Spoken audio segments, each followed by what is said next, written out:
ఆంధ్రప్రదేశ్ ముఖ్యమంత్రి చంద్రబాబు నాయుడు సతీమణి నారా భువనేశ్వరి మనవడు దేవాంశ్తో కలిసి జాతీయ జెండాను ఆవిష్కరించారు. ఉండవల్లిలోని నివాసంలో ఆమె జాతీయ జెండాను ఎగరవేశారు. మహాత్ముడి చిత్రపటానికి పుష్పగుచ్చములుంచి నివాళులర్పించారు. ఈ సందర్భంగా అక్కడ అందరికీ స్వీట్లు పంచారు.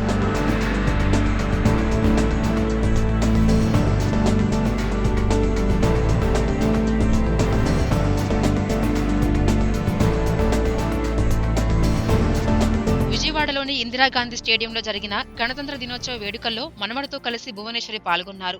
గణతంత్ర దినోత్సవం సందర్భంగా స్టేడియంలో పలు కార్యక్రమాలు జరిగాయి. అసెంబ్లీ స్పీకర్ కోడెల శివప్రసాదరావు, మంత్రులు నిమ్మకాయల చినరాజప్ప, దేవినేని ఉమామహేశ్వరరావు, కళా వెంకట్రావు, కామినేని శ్రీనివాసరావు, కొల్లు రవీంద్ర, సిద్ధా రాఘవరావు తదితరులు పాల్గొన్నారు.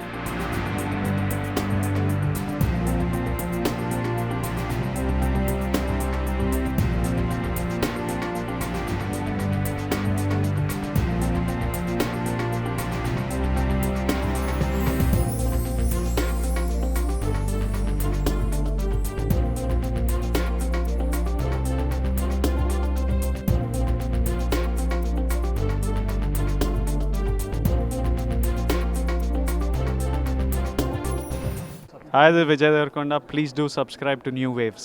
ఇలాంటి మరిన్ని మంచి వీడియోలు కావాలని కోరుకుంటున్నారా? అయితే పక్కనే ఉన్న గంట సింబల్ను క్లిక్ చేయండి. అలాగే సబ్స్క్రైబ్ చేయండి.